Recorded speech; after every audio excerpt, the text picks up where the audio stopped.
Staying with saloon car action now, we head to the Comsol Volkswagen Challenge. A magnificent field of cars making their way down for the very first time for some of the drivers in the Comsol Challenge. They're going to be looking forward to getting to grips with the circuit as quickly as possible. Qualifying, though, was going to be vital. Who was going to get to the front end? Was there going to be a battle resuming between Atkinson and Hurley for Class A? Nick Clark are going to go at it for Class B, and a welcome return for our Class C champion, Jacques Smith. He wants to go and fight it out at the front end of the Class Cs. End of qualifying, Atkinson led in the A's. B's was all about Nick Clark, and in Class C, Jacques Smith headed the pack. Coming to the line, you're going to see two separate starts here, A's and B's together, and then the C's a little bit later on. And on the line, it's Harry Potter. The magic is gone. What happened to the starter pack car? It was definitely not starting. That is for sure. Heading down towards turn number 1, and the man in second place has dropped down into 9th place. That was Devin Piazzamusso on the inside. We were on board with him as he was trying to look for a gap where there wasn't one, but he certainly tried. But looks like back into 4th place as the rest of the cars now get underway. Yeah, a nice move up the inside there. You can see Edlin going at it side by side, the two Polo Classics having some fun and games. Into turn 1 comes Class C, and it's getting real. Jacques Smith has opened up a massive lead over Francois Van Zyl. And there you can see it coming into the S's behind them, and starting to look pretty tasty. That's Philip Cruiser and Dion Kraus. Good start from Simon Levine, and Zander Ruas putting pressure onto Levine as they head into the first lap. Brad Hall out on the brakes, and he's got it out of shape into the hairpin. That's not the first time we're going to see that, and it's probably not going to be the last time. Unfortunately, though, the Piazzamusso man has gone right to the back of the field and has a huge amount of work to do. Well, it was a pretty good save. Could end up a lot worse, but he is at the back of his class now, going to have to fight hard.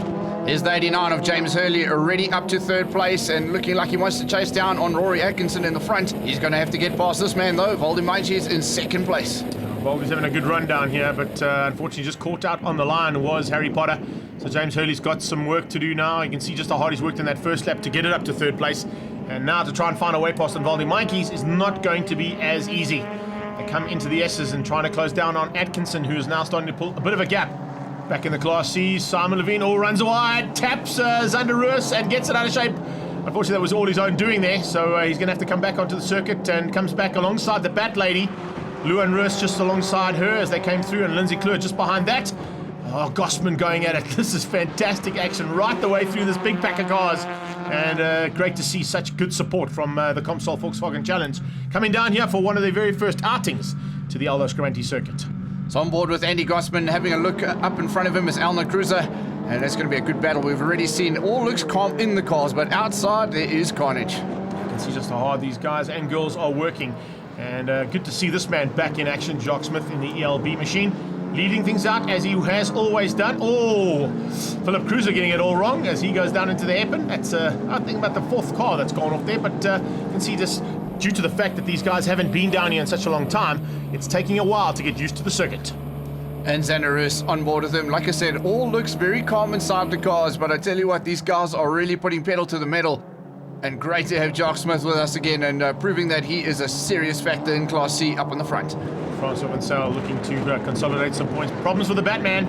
Yeah, that's Henry van Vleuten pulling to the sideline in the big jumbo Golf 2.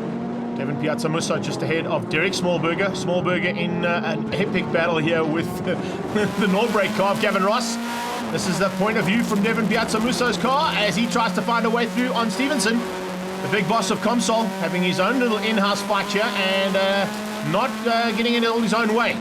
He's certainly got a battle royal on there with the Marty's car, and that's Voldy Meinkies. Meinkies has dropped back into Stevenson's clutches as we see James Hurley has managed to get through and now goes to chase down on Atkinson as they go side by side along the main straight.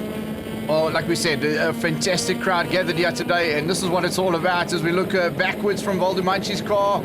Is he going to hold on? Oh, look at 3 abreast going down into turn 1. This is the action the crowd has come to see. And it's Devin Piazzamusso that breaks late and takes another position, but look how wide he runs. This is great driving from these guys. Oh, a little tap there as well. Can you believe that action? Oh, I don't think Ian Stevenson's going to be too happy about that. Stevenson, unfortunately, was just caught in the wrong place. It was Devin Piazzamusso coming back onto the circuit after running wide and using the slipstream, and he just got caught out with a little bit too much speed. On board with Andre Kalitz, and he's watched all the mayhem happening in front of him, so trying to capitalize, and it looks like he's getting in on the action himself. Wayne Krause having a good run as well in the new car. You can see just getting into grips with it still. Not quite on pace. The same with Callets. The two of them, a little bit of development still happening on those cars, but they are getting quicker every time they get behind the wheel. So they're definitely going to become a threat by the end of the season. Brad Hall has recovered as he gets into the hairpin, but problems in the background. You can see just running ever so slightly wide there, and unfortunately just not able to keep it on the straight line. Now they come down. This is the Class C battle, and in fact Class A starting to come in amongst those Class Cs now as we get to the closing stages. You can see that back markers might play into the hands there for Harry Potter, but he's got some work to do still to find a way past on Atkinson, as Philip Cruiser runs wide again. Well, we can see how hard these guys are pushing. We also had a look back as well at Derek Smallberger and the Beetle starting to make his way. There was just a train of cars coming down that main straight. In fact, everywhere you look now on this circuit is a car and battles going on. It's great to see. The checkered flag is waiting though, and I think it's just a matter of time. I don't think there's going to be enough time, unfortunately, though, for Harry Potter. No, there's not. He comes onto the braking markers into Dunlop corner. These guys, of course, running on Dunlop tyres, and looks like Atkinson is going to hang on. He's going to finish just behind the incredible polo there of Sean Kraus as they come through. He might even pip him to the line, and Kraus might back out, so he doesn't have to do one more lap. Francois Van Zyl, though, looking good, and looks like second place in the bag for him in terms of Class C, as Jacques Smith goes across the line to take the checkered flag for the Cs. Great racing in the Comsol Volkswagen Challenge. Class A results: Atkinson from Hurley, Devin Piazza-Musso in third place, good podium for him. Voldy Mikey's Gavin Ross, Smallberger, Robertson and Stevenson. And in Class B, it was a great drive up in the front for Nick Clark, Dion Slabbert in second place, Mile Stewart, Dane Stewart, Brad Hall, Andre Needham, Alna Cruiser and Pete Borgita. Class C's won out by Jacques Smith with Francois Van Zyl right on his tail. Xander Rus beating Sean Kraus to the line. Dion Kraus, Chris and Sam Dell and Simon Levine. We caught up with race number 1, winner Rory Atkinson. James had a problem at the start. I don't know what it was, but Jamie just got off the line slowly. Ian Stevenson had a phenomenal start. He nearly got me in turn 1, but yeah, the tire's breaking up a bit, so it's very slippery, and we had a good race. Class C winner Jacques Smith very happy with his performance. Especially in Pakisa, we didn't have much luck in qualifying, so we missed the event. So it's just really great to be back on the podium and actually take the race for our first outing here. Let's see what happens now in the second outing, Mr. Smith, as Mr. Atkinson and Stevenson get ready for race 2. And Harry Potter will certainly not want to be caught on the line again. Speaking of on the line, the cars are there and we are good to go for race 2. Once again, Class A is up in the front. They'll get going. Class B's have to sit patiently and wait for their turn. It must be a real nervous time, as you know you're about to get underway. Lindsay Kleur, first time down here for this car as they head down towards turn number 1. It's 4x4, and look at Gossman trying to find a way through in the big jumbo Golf. Gossman style as always as we head down towards turn 1, but they were 4 abreast along the main straight as they crossed the start-finish line. Well, guess what? James Hurley has got a decent start this time. As we look down the field, Andre Needham there, also around the outside. Dangerous times as you go around there, but it looks like he wants to hold on. Bat Lady just tucked in behind Philip Cruiser and looking to redeem the Bat Cave, because unfortunately the Batman is out. He had some issues in that car, couldn't quite get it sorted out, and now has to come back at the next round. And Class A is starting to heat up dramatically. The first 3 very similar to what we saw in race 1. It's all about Atkinson, who leads out over James Hurley. On their tail is Main Squeeze, and I think Voldy Mikey's is certainly looking for an opportunity to get up there and spoil the day for these 2. Oh, like we said, Rory Atkinson, certain parts of the track are really driving well. Where he knows the car behind is going to get up and try and make a pass, he seems to put a little bit of a gap, which is great thinking, great driving, and why he's holding on to the race lead at this stage. Gossman in the Jumbo Golf up on the inside, finding a way past on Elna Cruiser. We're on board here with Dane Stewart as they head across the line. And Andre Needham trying to keep out the Sex Trader car. Look at that. Whoa! It's not Darren Nathan behind the wheel. It's Dion Slabbert, and Slabbert has gone alongside. Oh, he gets a little tag. Tag between Needham and Slabbert goes onto the outside, cross-tracking, manages to keep the car upright. If it was on a bike, he'd be battling, I can tell you, but fortunately, all 4 wheels keeps the car on them and comes back onto the circuit just behind this little battle as Brad Hall keeps fighting. You can see just how hard he is pushing.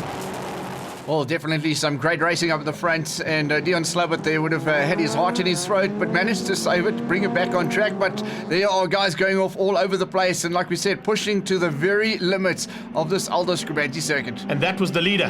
That was Atkinson going off all on his own.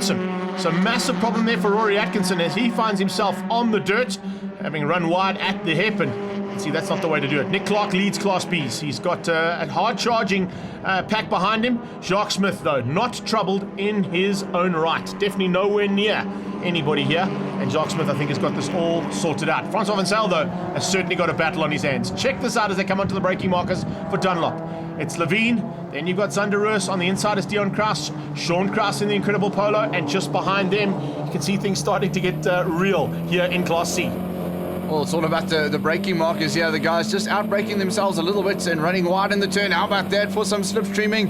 And right up on the inside, that was Zander Roos going right past Simon Levine. Great pace. And now he'll have to brake nice and late to hold on to that position. Whoa, we got some rally cross going on there. That's the number 35 of Wayne Kraus, and he's still off the circuit. And we got cars on their side. Wow, what is going on? That's a Beetle on its side. That's Derek Smallberger getting it all wrong. Here we see, James Hurley right up the back end of Mikey's. I'm not quite sure what happened there. I think he just ran out of brakes. He probably ran out of traction and unfortunately went right up the back of Voldy Mikey's. Mikey's car stuck on the outside. Massive damage there. There's cars going off left, right and centre. Wayne Kraus also battling to keep the car on track. It's not going to be easy for these guys. And Sean follows his brother in sympathy. This is not the way we want to do it. Look at this. There it is from Mikey's point of view. And a double tap there from James Hurley as he puts Voldy Mikey's on the sideline. Well, that was a hard tag there. Zander Roos up on the inside. Zander Roos having a good drive, and commentator's curse doesn't make the turn at all. So it was looking like it's going to be a good pass, but drops back one place. You can see just how hard he is getting that car, and he's run out of gears. There is absolutely nothing in that gearbox. Maybe put it into half a race. No, it's not even working there. He's pulling to the sideline as Simon Levine comes flying through. Well, that was for that earlier pass up the main straight, and Simon Levine says, well, just watch me, I'll get around this track without any problems, and put on a good race there. And Rory Atkinson on the 36 Class A entry starting to come back towards the front. Incredibly, he's back towards the front and looking for a possible win here. That is just incredible considering the fact that he went off at the hairpin on the last lap. So action behind him cost him. Then all of a sudden he's able to pick it up again. And speaking of picking it up, Devin Piazza-Musa picking it up onto two wheels as he comes up behind Jacques Smith, the leader of Class C. James Hurley now under big pressure as Rory Atkinson definitely closing the gap, running very, very wide there. So I'm not too sure if he's got some sort of a problem, but the pressure's now on him. You can see difficult conditions out there right now as the cars are coming to the closing stages here of race number 2. And all of a sudden it's going to be a battle of attrition leading to who can survive and get across the line to take the checkered flag. I think the flag is going to go to Hurley. There could possibly be a little bit of after effects there. And the COC might be calling James Hurley to have a chat about that maneuver on Voldy Mikey's. Just behind them, you can see Jacques Smith coming to take the flag for Class C. And Class B honours are going to go to Nick Clark. As you can see the rest of the field coming up to take that checkered flag for race number 2. Incredible race. Race of attrition, I have to say. But eventually being won out by Rory Atkinson, who got given the victory. Devin Piazza-Musa finishing in second place. Ian Stevenson ahead of Kraus, Mikey's Hurley all the way down there, and Gavin Ross and Derek Smallberger. In Class B, it was all about Nick Clark, actually finishing 4th overall, but winning out in Class B. Milan Stewart, Andre Kallitz, Brad Hall, Dane Stewart, Dion Slubbert, Pete Potgieter, and Andre Needham. In Class C, we said it was Jacques Smith, Simon Levine hanging on for second with Dion Kraus on his tail, Francois Van Zyl beating the Dales, and then Elke van Vletter and Luan Roos.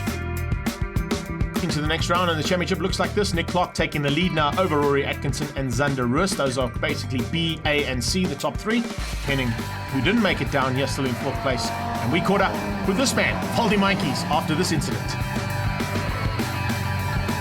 I braked going into the kink. I braked for the yellow flag. Didn't want to overtake under yellow, and unfortunately James ran into me, turned me around, and that was the end of my race. Very disappointing. No, it's not intentional, but yeah. Sad. With the championship lead in his hands, Nick Clark is looking good for the overall. It was a really, really good weekend for us.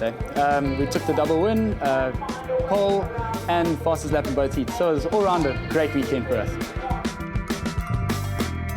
Another good day in the saddle and a welcome return here for Jacques Smith. But in the end, I managed to hold the gap and take the double win. Zander came close and almost Almost took it in the second race, but unfortunately threw it away in the hairpin, so I was able to take the win and score some valuable points.